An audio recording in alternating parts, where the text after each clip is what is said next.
आज के लेक्चर में हम क्रॉनिक कोलिसिस्टाइटिस को डिस्कस करेंगे। क्रॉनिक कोलिसिस्टाइटिस के कॉजेज और क्लिनिकल साइन एंड सिम्टम्स को जानेंगे और आखिर में इसके सोनोग्राफिक फाइंडिंग्स के ऊपर बात करेंगे। तो आ जाता है कि क्रॉनिक कोलिसिस्टाइटिस क्या होता है। Chronic cholecystitis is the chronic inflammation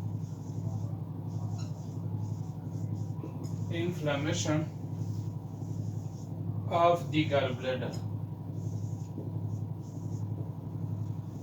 gallbladder यानी पीते के क्रॉनिक इन्फ्लेमेशन को क्रॉनिक कोलिसिस्टाइटिस कहते हैं।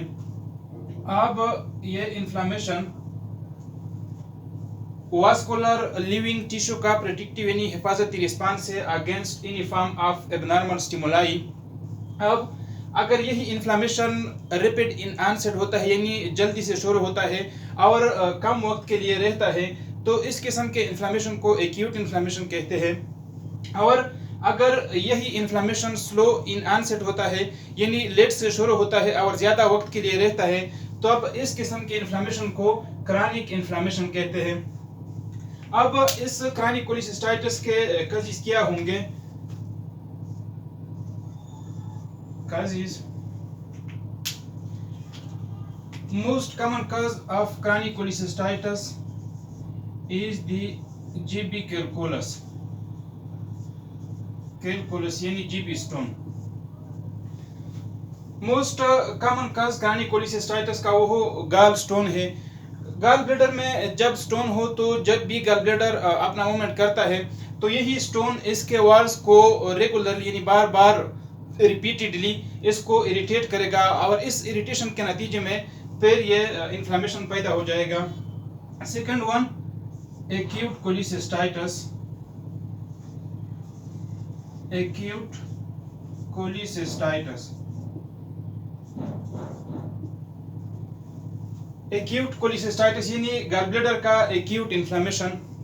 अमूमन एक्यूट इन्फ्लेमेशन वो जहाँ पे भी हो इसके 4 आउटकम्स होते हैं। Number 1 complete resolution, number 2 abscess formation, 3 scar formation और 4th नंबर पे मे बी के एक्यूट इन्फ्लेमेशन चेंज हो जाए क्रॉनिक इन्फ्लेमेशन को। अब यहाँ पे ये एक्यूट इन्फ्लेमेशन अगर नॉन ट्रीटेबल रह जाए यानी गॉलब्लैडर का एक्यूट इन्फ्लेमेशन जो कि एक्यूट कोलिसिस्टाइटिस है ये अगर नॉन ट्रीटेबल रह जाए तो मे बी के ये क्रॉनिक कोलिसिस्टाइटिस को चेंज हो जाए। Third cause is the infection, our most commonly by Salmonella typhi। Now the clinical features of chronic cholecystitis।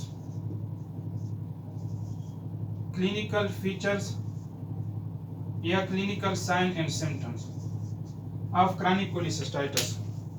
तो सबसे पहले intolerance to fatty food।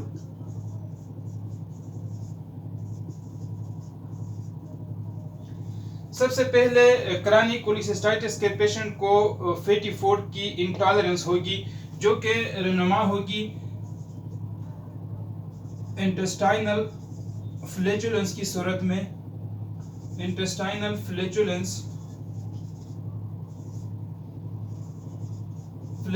और साथ में abdominal discomfort.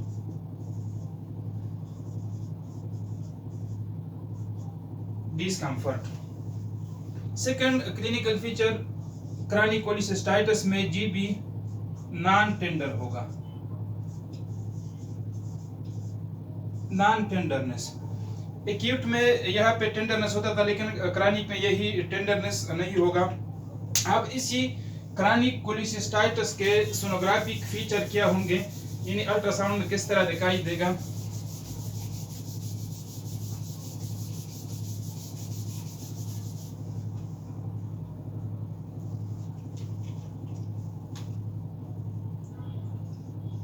sonographic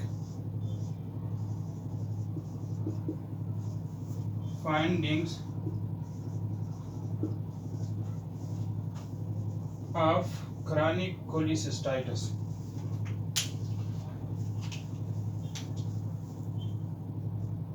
Number 1 whole GB will be contracted.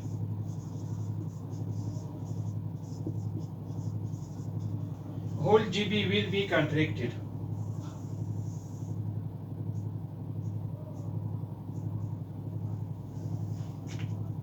Normal गल bladder का length यानी नेक से लेकर फंडस तक 8.10 सेंटीमीटर होता है और इसी तरह इसका डायामीटर 4 to 5 सेंटीमीटर होता है अगर ये नॉर्मल है। अब इसी सूरत में यानी क्रॉनिक कोलिसिस्टाइटिस में ये होल गॉल ब्लैडर जो है ये सारे का सारा पीता कंट्रैक्टेड हो जाएगा, यानी इसके जो लेंथ है वो भी कम हो जाएगा और साथ में इसका जो डायमीटर है वो भी कम हो जाएगा। Second,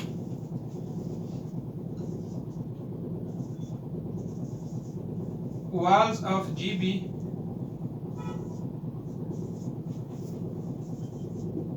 will be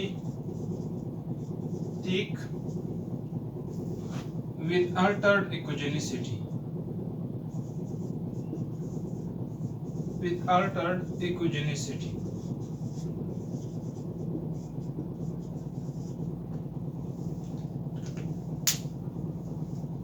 normal gall bladder का वॉल थिकनेस यानी यहाँ से यहाँ का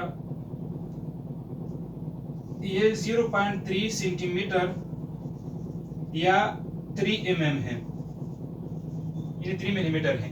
अब यहाँ क्रॉनिक कोलिसिस्टाइटिस के वक्त गॉल ब्लैडर के सारे वॉल्स ठीक होंगे।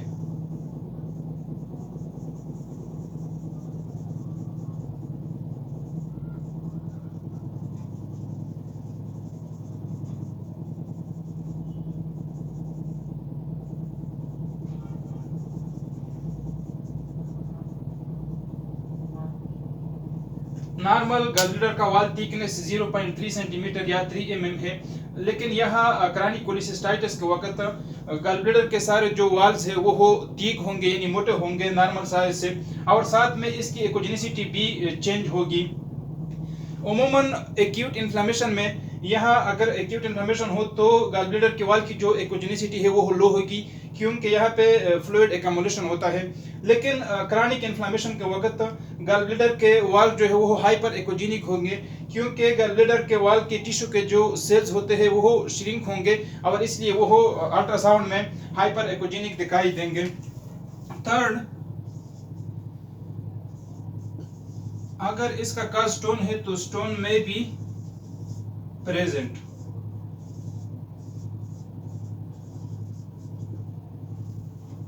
अगर क्रॉनिक कोलिसिस्टाइटिस का स्टोन है तो यहाँ पे स्टोन मौजूद होगा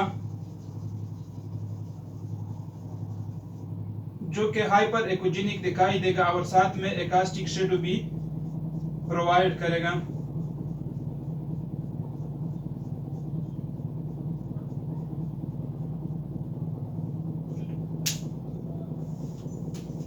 फोर्थ वन, ये में भी कैरियर हो with